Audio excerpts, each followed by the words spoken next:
روزوں کا مہینہ رمضان کا مہینہ ہے، جس میں قرآن اول نازل ہوا، جو لوگوں کا رہنما ہے، اور جس میں ہدایت کی کھلی نشانیاں ہیں، اور جو حق و باطل کو الگ الگ کرنے والا ہے۔ تو جو کوئی تم میں سے اس مہینے میں موجود ہو، چاہیے کہ پورے مہینے کے روزے رکھے، اور جو بیمار ہو یا سفر میں ہو تو دوسرے دنوں میں روزے رکھ کر ان کا شمار پورا کر لے۔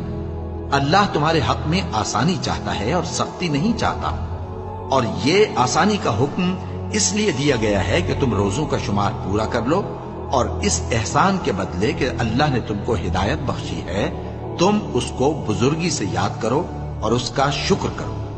اور اے پیغمبر، جب تم سے میرے بندے میرے بارے میں دریافت کریں تو انہیں معلوم ہو کہ میں تو تمہارے پاس ہی ہوں۔ جب کوئی پکارنے والا مجھے پکارتا ہے تو میں اس کی دعا قبول کرتا ہوں۔ تو ان کو چاہیے کہ میرے حکموں کو مانیں اور مجھ پر ایمان رکھیں تاکہ نیک رستہ پائیں۔